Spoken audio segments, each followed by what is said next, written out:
നിങ്ങൾ ലൈഫിൽ second chance ആഗ്രഹിച്ചിട്ടില്ലേ? റിഗ്രറ്റുകൾ ഇല്ലാതെ മുന്നോട്ട് പോകാനായി ഒരു റീവൈൻഡ് അല്ലെങ്കിൽ ഒരു സെക്കൻഡ് ചാൻസ്.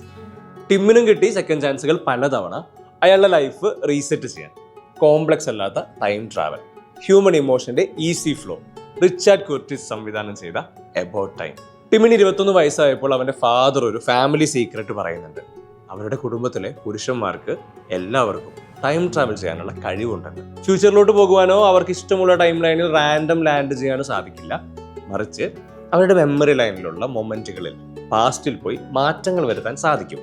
ടിം ആദ്യം കാര്യമാക്കുന്നില്ലെങ്കിലും ഇത് ട്രൈ ഔട്ട് ചെയ്ത് നോക്കുന്നതിലെ സക്സസ് റേറ്റ് മനസ്സിലാക്കിയതും അവന്റെ ലൈഫിൽ ഇത് അഡാപ്റ്റ് ചെയ്യുന്നു. ലോകത്തെ മാറ്റിമറിക്കാനൊന്നുമല്ല, മറിച്ച് അവന്റെ ഇൻസെക്യൂരിറ്റീസിൽ നിന്ന് പുറത്തു കടക്കാൻ, പ്രേമിക്കാൻ, ലൈഫിലെ ഓക്വേർഡ് മൊമെന്റുകൾ മാറ്റിയെടുക്കാൻ, also to protect his family. സിനിമ ആത്യന്തികമായി പറഞ്ഞു വെക്കുന്ന രസമുള്ള പോയിന്റ് ഉണ്ട്. ടൈം ട്രാവലിന് പോലും ലൈഫിലെ പെയിനോ ലോസോ ഇല്ലാതാക്കാൻ സാധിക്കില്ല. ഒരു പോയിന്റിൽ ടൈം ട്രാവലിൽ നിന്ന് ഫിലോസഫിയിലേക്ക് സിനിമ മാറുന്നുണ്ട്. പാസ്റ്റ് റീറൈറ്റ് ചെയ്യുന്നതല്ല ഹാപ്പിനെസ് എന്ന തിരിച്ചറിവ് ടിമ്മിന് ലഭിക്കുന്നുണ്ട്.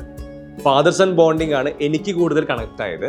അങ്ങനെ ഒരു പവർ ഉണ്ടായിരുന്നെങ്കിൽ കുട്ടിക്കാലത്തിലേക്ക് പോയി കുറേ നിമിഷങ്ങൾ, കുറേ മൊമെന്റുകൾ റീലീവ് ചെയ്യാമല്ലോ. ഉറപ്പായിട്ടും കണ്ടു നോക്കൂ.